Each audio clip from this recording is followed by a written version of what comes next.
good morning and I make you welcome. This is Enterprise Weekend, reaching you from Enterprise Television from our headquarters in Lagos State, Nigeria. I am Henry Igwebike. Let's kick off today, this weekend, the start of the weekend, of course, with our newspapers, and right after that will be our main conversation also for today. Do well to be part of what we do. Find us when you reach us at enterprisetvnews.com. You may equally like, comment, and follow us on all our social media platforms at Enterprise TV7. I'm very so honored to have with me, joining me live in our studios, Emeka Madunagu, journalist, public affairs analyst, to see through what we have from our newspapers and possibly get into our main conversation also for today. Good morning, Emeka. Yeah, my pleasure. Thank you so very much for your time, as always. Now, let's start today's conversation with what's trendy from our newspapers, and this made it not on the many legacy front page newspapers but on the cable. It says the National Orientation Agency has issued new guidelines on the recital of Nigeria's national anthem. Wow. And let's just read a little bit about that. It says the 4-point directive was released on Thursday in a statement, and it says recite, sing only the first stanza, not all 3 stanzas at official events, the statement read, and equally went on to say that the 3rd stanza should be recited as the national prayer at the beginning of an event. The 3 stanzas are to be recited, sung only during Independence Day, inauguration, swearing in of a president, Armed Forces Remembrance Day, Democracy, that's the June 12th day, and inauguration of the National Assembly, etc. The national pledge is to be recited at the end of an event. Emeka Madunagu, as a journalist, I can't even recite any stanza of the national anthem. Yes, that is the truth, because we did when we were in primary school. Yeah, but of course, lots of things have gone under and Nigerians can't even understand what they are talking about here. Lots of people don't even know what the stanzas are, and here we are being asked to remember what to sing or what not to sing at any particular point. Does it make any sense, Emeka? Well, it's okay. The agency that did that, National Orientation Agency, they're in charge of social mobilization, and also drawing the attention of people of Nigerians to, values that define, our country. But the other thing is that, Nigerians are really finding it difficult to identify things that that motivate them to be patriotic. Patriotic enough to be singing national anthem, reciting the pledge, and all of those things. Because the rulers have, given so much comfort to themselves, so they've kept a distance. There's been a dissonance, from reality. So they've kept themselves distant from the people, and then the people are not interested in whatever they are saying, whether you're saying they should recite the 3 stanzas or 1 stanza or whatever. They just are not interested generally. Go to public events. People just want the whole thing just to, get done with, and so they can get on with the business of the day. So yes, I commend anyway, but I want to just tell them that Nigerians have more serious issues bothering them than knowing which stanzas of the anthem and pledge to recite. Thank you. It's actually very, very funny because of, like you did say, Nigerians still do not understand what they are even talking about, talk less of knowing which to sing and which not to. I would love to believe this should be directed to primary school kids who, of course, at this point, have no other choice but to understand what it's being said there. But for lots of people who are busy with trying to get along, especially given the economic turmoil that we have under the leadership of President Tinubu, that is really not anything they should be worried about. But let's get to the Guardian newspaper for today. Has PDP crumbled in Southeast and South-South, Emeka? What's your take? Well, crumbled. Does any political party crumble in Nigeria? You see all these defections and all that are just a show. Because Nigerian politicians, whenever they are running for elections, they typically have like 4 or 5 political parties that they hinge onto. Yes, so they are ready, just in case, so it will not be difficult for them to get a party ticket. So you're going to see the mother of all defections when people start rushing away from APC to PDP, back to PDP. You will see those who are aspiring to get to one position or the other, when they are denied, they will still come back to PDP now. Or by the time APC draws the rules, of course the rules are going to favor some people. They won't favor everybody. And of course we know that there are people who entered, who got into elective offices through Accord Party, for instance. When they got there, they returned to APC. Those who went through Labour Party, there was the one in the House of Reps who was said to be an Okada rider. It didn't take him time now to jump out of Labour Party to APC. Yeah, just here and there. So for me, Nigerian political parties last existed in organic form in 1993 under the Third Republic. Okay. Of General Ibrahim Babangida, his option A4, which was the National Republican Convention and the Social Democratic Party. That was the last time we saw it. All these ones were just registered. If you go and trace the history, how the initial parties, AD, AMPP, and PDP were registered. That will tell you that there was much thought was not even given to prepare structures. It was just about quick, let's just get something going and, get registered, meet the deadline. Then eventually some years later, some people went to court, and got the Supreme Court to direct INEC to register more political parties. And they got more political parties, so more players came on the scene. But, we have not, we didn't have an independence struggle. We did have an independence struggle, so it's not as if there was any reason for us to have fought for independence, to keep political. We had no reason to have sustained political parties. Or like what you see in some countries where they fought for independence and they still hold on to their political parties. You can see South Africa, you see the ANC, you see the Democratic Alliance, you see the EFF, and Julius Malema and the rest of them. They have their ideology, but in Nigeria, there's no ideology. In Nigeria, political parties are just seen as just a mean, just get a meal ticket. That's all. So parties don't exist in the real sense of it in Nigeria. Because tell me what's the difference between PDP, APC, Labour Party, ABGA, and the rest of them. There's no difference. The difference is only in the individuals. There's no difference in ideology. Because, for instance, there's a Workers' Bill of Rights to which Labour Party is supposed to. So Labour Party is supposed to subscribe to the Workers' Bill of Rights. The Labour Party was formed by the Nigerian Labour Congress, and it ought to subscribe to the ideals. You ought to share ideals with the Nigerian Labour Congress and Pengas and Bonds. You don't ever hear candidates of the Labour Party talk about the Workers' Bill of Rights, Nigerian Workers' Bill of Rights. You don't ever hear them talk about it. And then the agenda, the manifestos of different candidates of all the parties have never been pro-people, pro-worker, or pro-people. Talking about removal of subsidies, yes. Talking about privatizing education, privatizing utilities. All of those things are not pro-people. They are anti-people. They are anti-people. So are those what you call political parties? They are not. They are just means to a ticket. Just get a ticket. And of course, if you remember, in the case of some of these people in National Assembly, when they saw they couldn't get the ticket of one party, they jumped to another party. Within a few minutes, they became registered members of the political parties and were able to participate in primaries.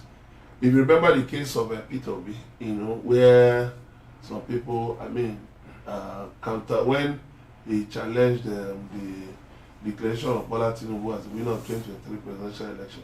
If you remember, there was this counter suit too, that Obi was not validly nominated. But the Supreme Court said that the process met the guidelines in the Electoral Act, of course, which was submission of the voter register, the membership register of the party, not later than 30 days, not later than 30 days. I think we close on nomination and all that. All of those things, they met all everything. So, which was a major fundamental declaration, and which many people are not, which the media, Nigerians generally are not looking at. That was a fundamental. So all it means is that you can defect to a political party insofar as within 30, at least it meets the same method that Peter Obi used to get the presidential ticket of the Labour Party, to be same. So let me tell you, see all of these people jumping about, who are really lending themselves to destabilization of parties. They are wasting their time. Because by the way, there are no political parties. So why are you wasting your time causing crisis in PDP, causing a crisis in the Labour Party? Why are you wasting your time? You're just wasting your time. Because why is Nyeso Wike, for instance, making so much noise about which platform Peter Obi belongs to? What is his business? He doesn't even have a platform as Nyeso Wike. I challenge him, go and pick a ticket for councillorship in anywhere, and then see how your own the crisis you orchestrated, how it will make you not to have any platform. Which is why you are sitting in PDP and you are helping APC to destroy PDP. So it's just a waste of time, because at the end of the day, if Tinubu happens not to be there any longer, Nigerian politicians will typically follow whoever is there. That is the way it is. So it's just a waste of time. You think those who want to run for election will allow you to bother them? Something will always give. Something will give. Julius Sabure is parading himself as a chairman of the Labour Party. The Supreme Court has already declared, but he keeps still parading himself. Something will happen one day, and they will tell him to stop parading himself, and that will be the end of the day. That will be the end of the matter. So very soon, of course, INEC is going to publish. We have Anambra State Government election coming up on November 8th. That one. There will be other elections, Osun State, Ekiti State, and the rest of them. So we're going to see what INEC will do. Right. And then, Mahmoud Yakubu had all the chance in the world to have sorted out this crisis, but he was just dancing around until he was asked to proceed on terminal leave. So even the meetings he scheduled and everything were cancelled. That's the thing with human beings. When you have opportunity to do what is right, you don't do it. At time, one day they will just push you aside and put somebody else there. That is how life is. All right, let's take a look at all the matters here. Very interesting stories from the Saturday Punch newspaper. But let's start with the court stops a free Nnamdi Kanu protest. Emeka, what's happening here? The court didn't stop the protest. You see, I don't understand why the media will not send reporters to the court. The court didn't stop the protest. Justice Mbah only said that he could not grant an ex parte, because you see, in Nigerian jurisprudence, you see, people have been abusing ex parte orders. You just go secretly to one judge, obtain an ex parte order. You ought to put the other party on notice. Inspector General of Police carried a better, you rush police lawyers to the Federal High Court to say they should stop. How do you do things like that? But the judge now said he should go and serve. They should go and serve Omo, who is the convener of that protest, serve him properly. Then return on Tuesday. So, what's today's date? Today's 18th. 18th. By Monday, they should return on Tuesday. When the protest is on Monday. You see, that is how even state institutions, the heads of state institutions, undermine democracy. You just look for one court. And even the judiciary lends itself to the erosion of democratic values. It's just a shameful situation. But I commend his lordship for not allowing that, because when people, and that's what it is about social media, people abuse social media saying that which court? No court can stop a protest. They should get it into their thick scores. No court can stop a protest, because Protest is a democratic right. Even the judge himself, even judges have the right to protest. Nobody, anyway, you cannot stop a protest. So even if the protest might give rise to national chaos, so don't you think the court can stop it at that point? The country is already in chaos. You don't even need to give rise to anything. The country is in chaos. Go out there and see how people go out on the streets. Go out on the streets. As a country where people were looting trailers of noodles and what else you need to tell you? Very similar to what you see in Gaza. Yes, even Gaza is even better. Gaza has hospitals, though. Yeah, functional what I explained in Gaza, electricity. Yes, functional electricity. In Nigeria, how many right now? Even the Band A areas, there are Band A areas that don't have electricity supply. There are areas that don't have power supply. Insecurity is everywhere. So which other chaos are you looking for? Is it because they said they want to march to the presidential villa? Let me tell you, you can even stay in front of your house and protest. You can stay inside your house and protest. You can just record yourself. You hold a banner that, yes, I held a protest. And nobody, they tried it with the bad governance protest. And they failed. They tried to make it, the chief of defense staff was just, who is not a lawyer, was just sulking. And you are telling him, look, stop demeaning your exalted office. Today is treason. Tomorrow, treason. You don't even know the difference between treason and treasonable felony. They were flying Russian flags. How? Because they carry some flags that had colors. That means if I carry a flag with green, white, green in maybe in Moscow or in New York, or in London, it's Nigerian flag. How do people reason? This way? How? People just got together and sold some flags. You started spinning stories. Oh, there's Russian flag. Oh, because of Traore. Oh, because of things that are not grounded in logic or facts. Nothing. The law deals with facts, not with rumors, not with innuendos, not with gossip. The law doesn't deal with gossip. The law doesn't deal with how your fertile imagination. The law deals with facts. Okay, prove it now. Up till now, the matter is still in court. Prove it that they were waving Russian flags. You saw some people who came from was it Poland also. They came on a tour. They were on the road taking pictures. You grab them. That these are foreign collaborators. What motivates these people? You think these people are educated, but it's sad. Look at all the rubbish going on. Which other chaos do you have more than the rubbish presidential pardon list? 50 drug convicts. Well, it's actually being reviewed. Which reviewed? No, but how can you review what the Council of State? I know the Council of State is an advisory body, but it shows that you are not serious.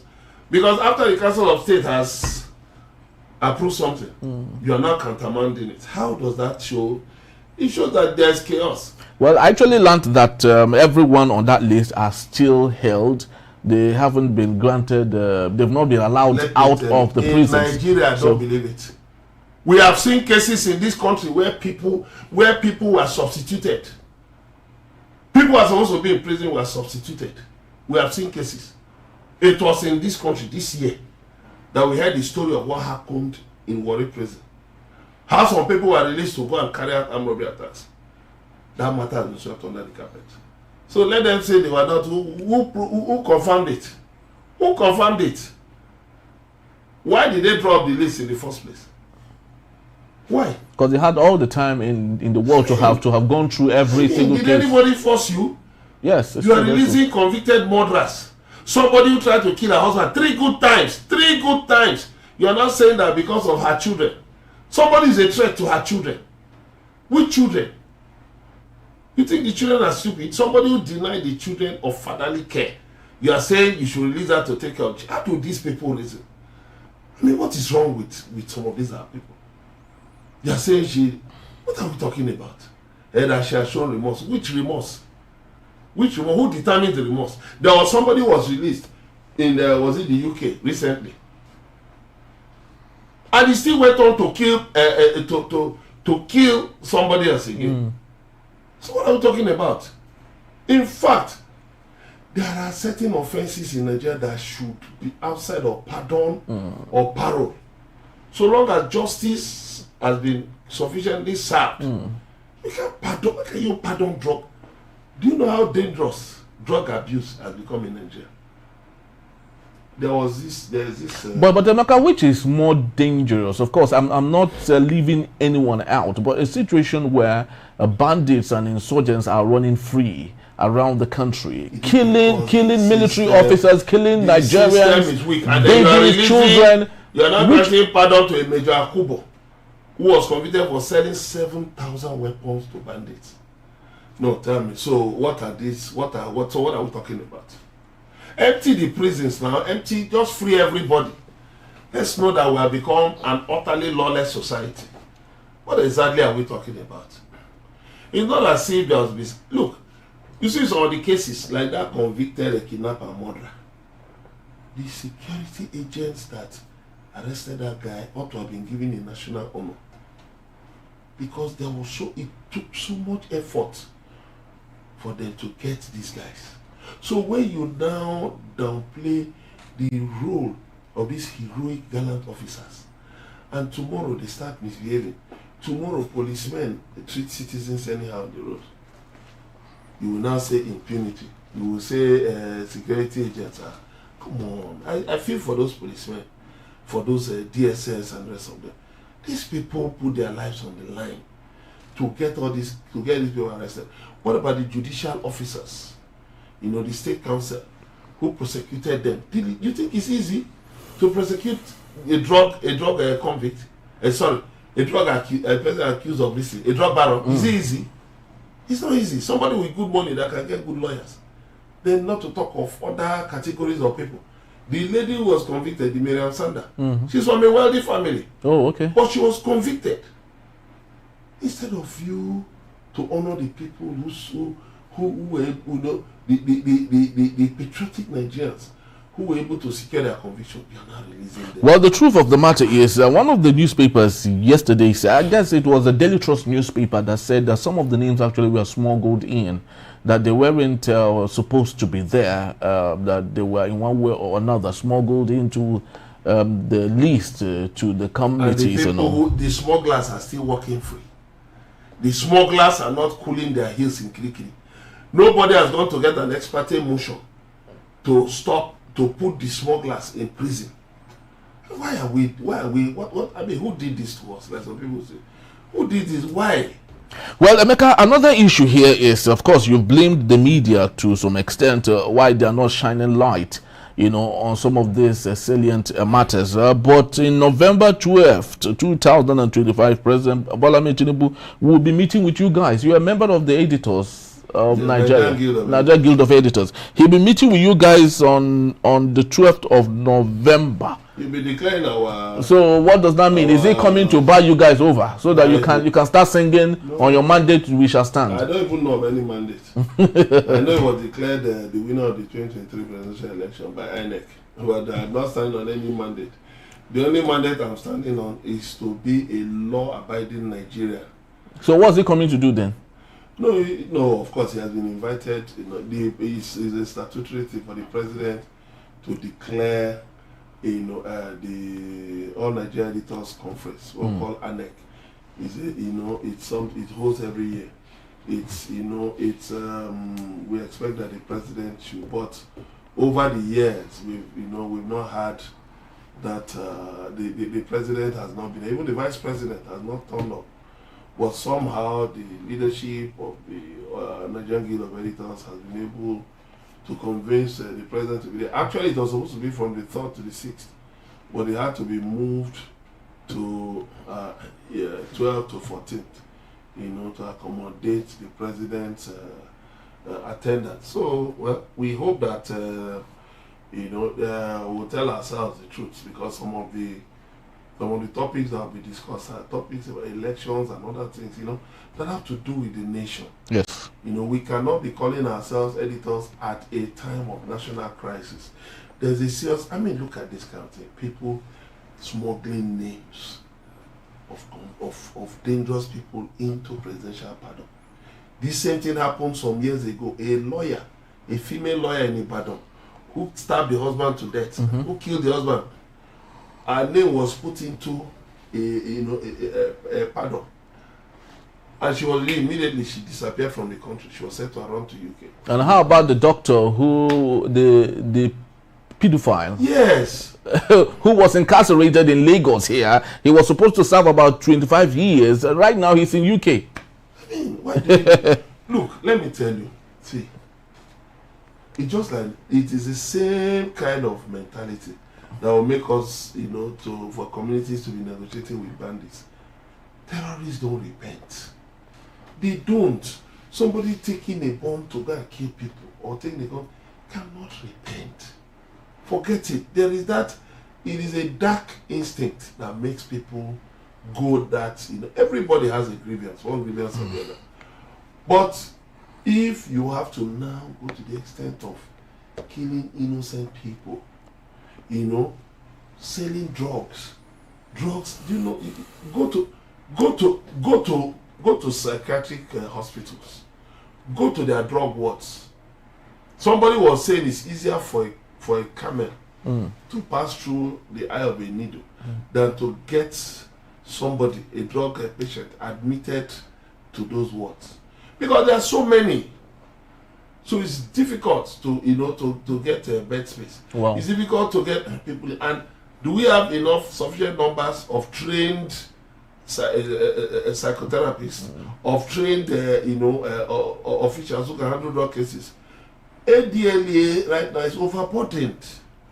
Those officers risk their lives. They are overburdened, seriously, because the problem of drug abuse is at different levels. People are abusing all kinds of things. Abusing drugs, abusing all kinds. You'll be shocked at the things that Nigerians are abusing right now. Because it's actually very, scary. When we take a look at the countries in the Americas, we have Mexico, we have Cuba, we have Venezuela, yes. And you see the amount of gruesome killings happening there from drug cartels, yes. and I guess it's because it wasn't nipped in the bud at the initial time. There's even a video they that should have stopped yesterday that said that a drug factory has been discovered in Tamale, Ghana. Drug factory.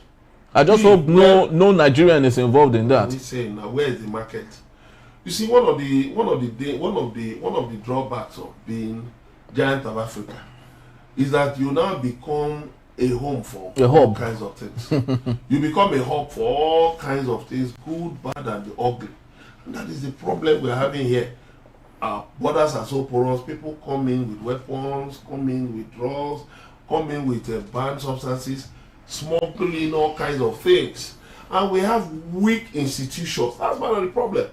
When you glorify people, President Bola Tinubu is the only one who can solve Nigeria's problem. You're not looking at the fact that Tinubu may be such a wonderful man in the estimation of some people. But there are people who are there for their own stomachs, for their own bellies. They can actually betray the nation for a bribe. And that is what has become evident with this presidential pardon. But if you have strong institutions built on democratic tenets, you will see that people, those who run those institutions, will think twice before allowing themselves to be compromised to do such a thing. That list is terrible. And honestly, even supporters of the president are, they are sufficiently, scandalized. So which means those in the inner circle would have been involved or would have known most of these things.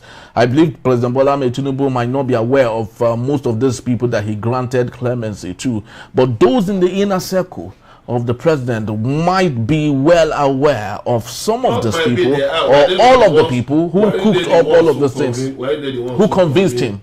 Who convened the Council of State meeting? Were they not the ones who sent the agenda and all that to the...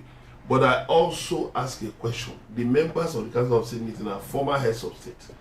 What didn't they scrutinize the list? Well, Nigeria, they won't have time for that.